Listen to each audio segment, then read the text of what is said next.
जय हिंद साथियों। हमारा पूर्व सैनिक संगठन मजबूत कब होगा, कैसे होगा, क्या हम सरकार को चुनौती दे सकते हैं? वन रैंक वन पेंशन की लड़ाई है, क्या हम ऐसे जीत सकते हैं? आज का जो वीडियो है उन तमाम पूर्व सैनिकों के लिए है जो अपनी वन रैंक वन पेंशन की मांग कर रहे हैं। क्या आपको घर बैठ के वन रैंक वन पेंशन मिल जाएगी? जो आज के वीडियो में हम आपको बताने जा रहे हैं कि 21 जनवरी 2024 को क्या होने वाला है। क्या सरकार 21 जनवरी 2024 को हिल जाएगी? अगर हम में ताकत होगी तो हम सरकार को ज़रूर हिलाएंगे और जो हमारी मांगें हैं वन रैंक वन पेंशन को लेकर के हम उन्हें ज़रूर साकार करेंगे। जब हम माइनस टेम्परेचर में दिन और रात तैनात रह सकते हैं, हर परिस्थिति झेल सकते हैं, भूखे प्यासे रह सकते हैं, वह हम सरकारी काम करते हैं। लेकिन जो हमारी मांगें हैं वन रैंक वन पेंशन के लिए, ये हमारा पर्सनल वेलफेयर है और हमारे पेट का सवाल है। इसलिए सभी सैनिक भाइयों से निवेदन है कि इस वीडियो को अंत तक देखें और हो सके तो अपने जो भी साथी भाई हैं, जो भी पूर्व सैनिक भाई हैं और जो भी हमारे वीडियो है उन सभी को ये वीडियो ज़रूर शेयर करें, क्योंकि ये आपकी, हमारी और हम सब की लड़ाई है। इस लड़ाई में कोई भी हमारे साथ राजनेता नहीं है, कोई भी राजनीतिक दल नहीं है। हम स्वयं अपने पैरों पर इंडिपेंडेंट हैं। जैसे कि इन्फेंट्री का असूल होता है, मौसम के मुताबिक अपने आप को ढालना।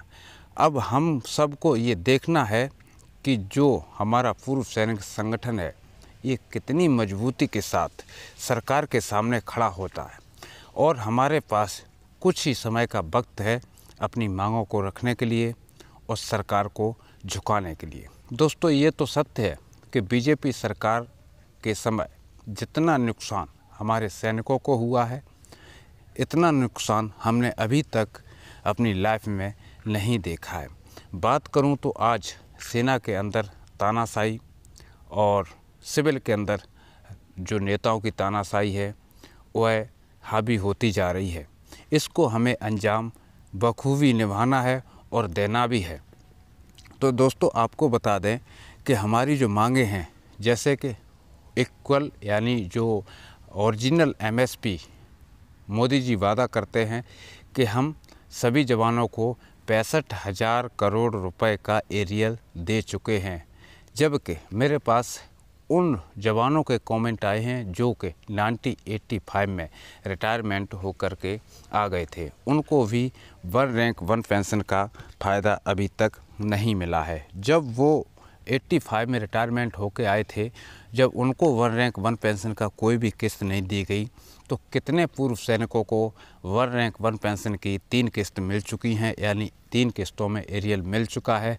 मुझे उसका भी ज़रूर कमेंट करें, जिससे कि हम अनुमान लगा सकें कि अभी भी वन रैंक वन पेंशन से कितने हमारे पूर्व सैनिक वंचित हैं और कितने को ये मिल रही है। तो साथियों, इस वीडियो के माध्यम से सबसे पहले हम आपको बताने जा रहे हैं कि 21 जनवरी 2024 को हम जंतर मंतर की आवाज़ को और बुलंद करने जा रहे हैं।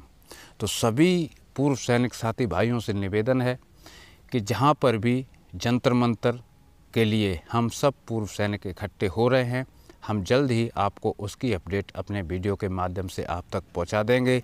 आप सभी से निवेदन है कि अभी शीत गृह चल रहा है, तो आप ये ना देखें कि हम अभी सर्दी है और हम जाने की अवस्था में नहीं हैं। आपको हर संभव जाना पड़ेगा, क्योंकि अगर हम शीत गृह को देख कर के और अपने घरों में बैठे रहेंगे तो ऐसे हमारी जो मांगें हैं वह कभी भी पूरी नहीं हो सकती हैं।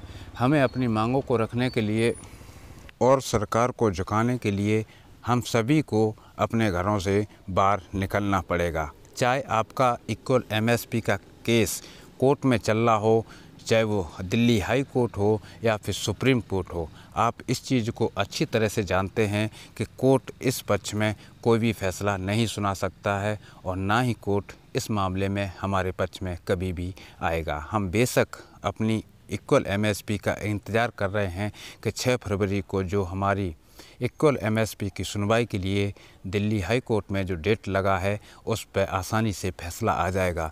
तो आप सभी को ये अच्छी तरह से मालूम है कि जो सुप्रीम कोर्ट हैं और हाई कोर्ट हैं ये राजनेताओं के लिए हैं और इन्हीं की सुनवाई होती है।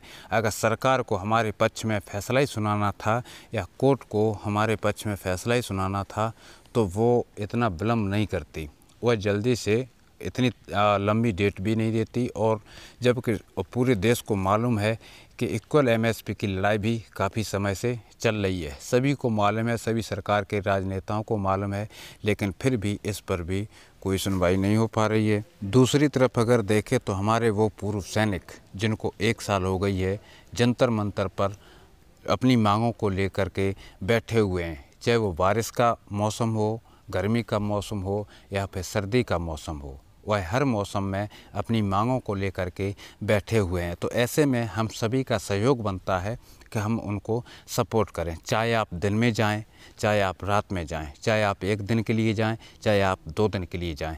आखिर हम सभी को ये एक डेट नियुक्त करनी पड़ेगी। जैसे कि मैं बता रहा हूँ 21 जनवरी को ये डेट होगी और 21 जनवरी को जो जहाँ पर भी जंतर मंतर होगा उसमें इतनी भीड़ होना चाहिए कि देश में ये लगना चाहिए कि आज पूर्व सैनिक अपनी मांगों को लेकर के आज धरती पर लड़ाई लड़ रहे हैं और ये लड़ाई भी संभव है। यदि हम सभी पूर्व सैनिक एक हो जाते हैं तो ये संभव है, अगर नहीं होंगे तो असंभव है। और कुछ ही समय का वक्त है, अगर आप लोग एक नहीं होंगे तो फिर 1 रैंक 1 पेंशन की जो लड़ाई है पिछले 40 वर्षों से आप लड़ते आ रहे हैं और इस बार भी ये लटकने के पूरे चांस हैं, क्योंकि सरकार का कोई भी मंत्री, कोई भी नेता या स्वयं प्रधानमंत्री जी अगर चाहें तो जो लोग रामलीला मैदान के जंतर मंतर में यानी दिल्ली में बैठे हुए हैं उनसे मिलने आ सकते हैं और 2 शब्द कह सकते हैं। और ये भी मैं आपको बता दूं कि चाहे वो सैनिक के प्रति भावना हो या फिर आम पब्लिक के प्रति भावना हो, सरकार सिर्फ अपना उल्लू सीधा करने की बात करती है, ना ही वो पब्लिक के हित की बात करती है और ना ही वो सैनिक के हित की बात करती है। मुँह पर कुछ और होता है और पीछे कुछ और होता है। आपने देखा होगा कि प्रधानमंत्री जी के भी हर वादे झूठे निकले। वहीं पर अगर बात करूं रक्षा मंत्री की तो रक्षा मंत्री के भी काफ़ी वादे झूठे निकलते हैं।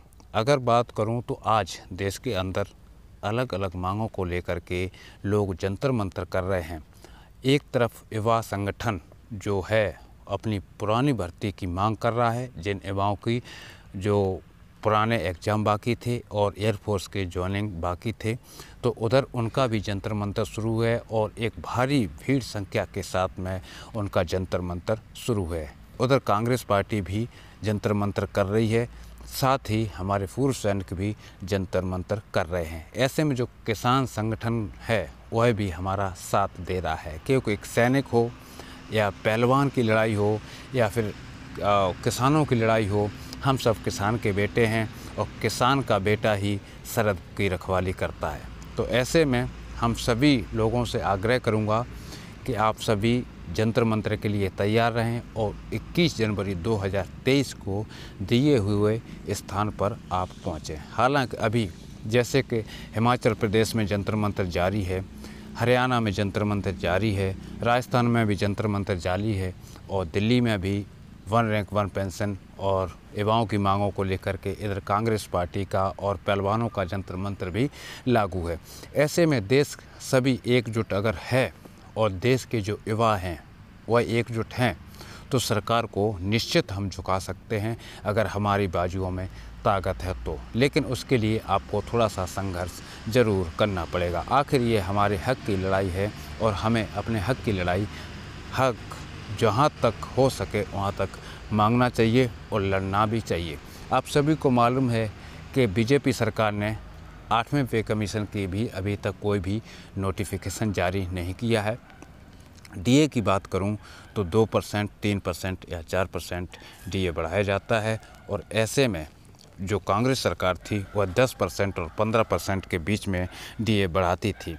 तो हालांकि हमारे लिए किसी भी तरह से जो बीजेपी सरकार है वह सफलतापूर्वक नज़र नहीं आ रही है, जो कि सैनिकों के प्रति अच्छी सोच रखती हो।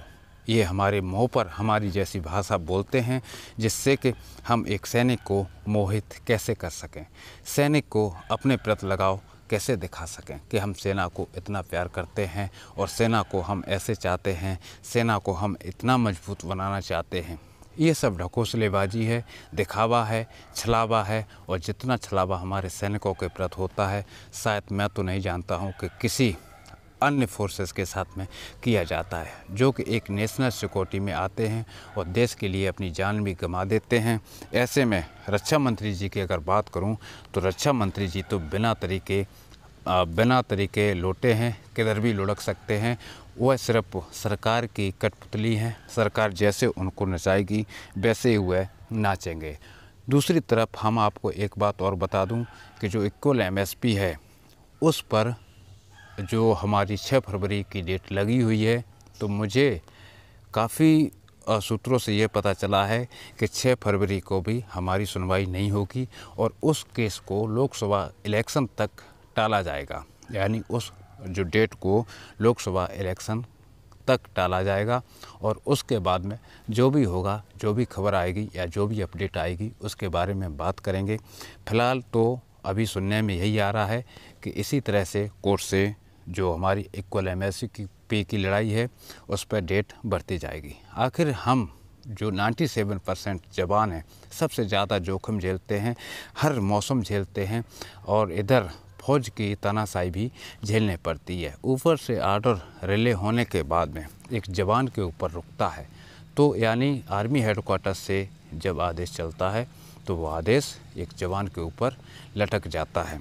ऐसे में कहना ये होगा कि अब जो लड़ाई है, मेन मुद्दा यही है कि 21 जनवरी 2024 को हम सभी को, जितने भी पूर्व सैनिक संगठन है, एक होना है। इसी के साथ लेता हूँ अनुमति। सभी सैनिक भाइयों को जय हिंद, जय भारत।